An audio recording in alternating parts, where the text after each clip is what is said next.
Can you take us back to Black Panther, Wakanda Forever, and why Riri Williams was introduced to the MCU? When we were making Black Panther Wakanda Forever, we were looking for a foil for Shuri to have in the film, somebody who was like her, but we also wanted that person to be younger so that Shuri could kind of mentor that person to just kind of show the growth that she had experienced between the two films. And we looked at publishing, we looked at a lot of options, and then Riri came right to the forefront. And we actually had met Dominique Thorne in the casting process when we were looking for who was going to play Shuri way back in 2017, and she really impressed us then. We ended up going with Letitia for a lot of reasons, but one of the big ones was that we didn't know that Dominique was ready yet. She was still in college herself. I think she might be like 19 years old, when she was auditioning, doing Kim Reeves with Chadwick Boseman. But she stayed in the back of our mind. She gave a really impressive performance in our film Judas and the Black Messiah. And when it came time for that role, we just kind of called her up to see if she was interested.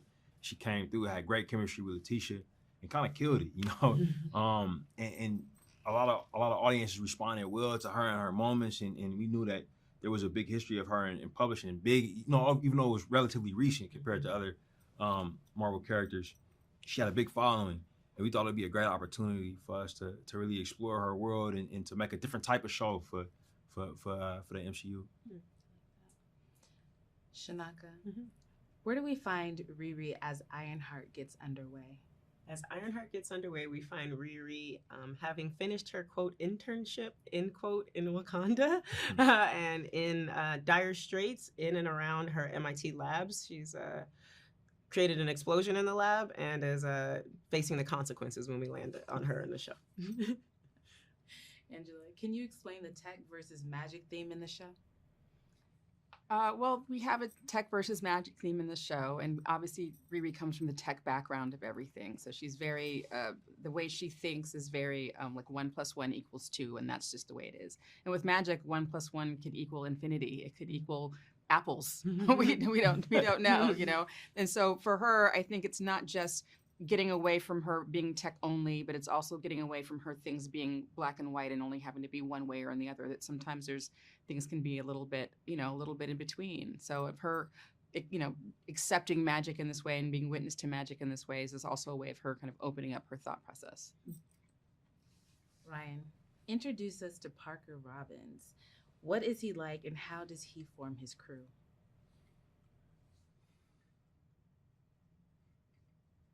One of the things I'm most excited about is for audiences to get an introduction to the character of the Hood, aka Parker Robbins. I think that Chinaka did an incredible job bringing this character to screen.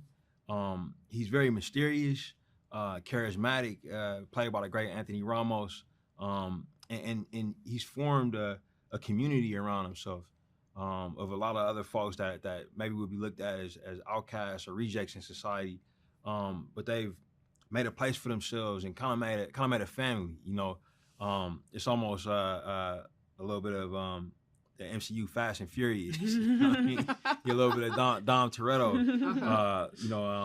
And it's just really it's really great to see a foil to Riri who actually recognizes the potential in her. But the whole time you watching and you wondering if he's exploiting that potential. And that's something that happens, like when you have an incredible gift, but you in a circumstance or in a place where it's a lot of desperation, that gift, those talents, that can make you a target. As much as those things can be an opportunity for you, that could be an opportunity for somebody else to exploit you. And the show does a great job of showing that. But it's great chemistry between the actors. Chinaka, what does Anthony Ramos bring to the character? I know Ryan touched on that, so. Anthony Ramos brings so much to the character. He's got a background as an athlete, and it's a very physical role in a lot of ways. He makes wonderful physical decisions, and the first thing we shot was actually him doing yoga. So I feel like he brings just like a wonderful fluency with his body. I think he also brings he's a really, really smart person just on its own, and his time in and around Hamilton has made him, like, his choices are so smart, so succinct, and so full. Also, he's real. He's like one of the realest, nicest, best people, and he brought his enthusiasm for being on set every day was contagious. There was no complaint from him the entire time. He focused really on making his acting better and better with each take, and appreciating and acknowledging the cast and crew around him, most of whom were women. And so, Anthony brought his best to the project from our very first, like, we had a dinner at my house, to the very last moment on wrap. He brought his everything.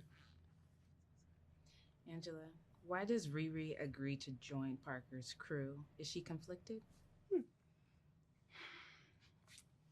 Riri decides to join Parker's crew because the goal is to get this suit made.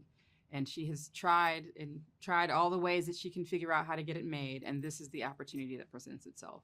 And I think the same thing happens to a lot of us, where like we do try to do things the way that is the quote unquote right way.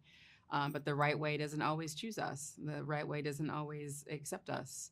And so she finds someone who does, who can pay her cash money, and that money is what's going to help her make the thing that's going to make the world a better place. What are your thoughts on the series' commitment to Black female filmmakers? For me, I'm going to start like that. For me, and for so many of the women on set, the project allows us to enjoy a much fuller life as a filmmaker, hopefully, going forward. It is my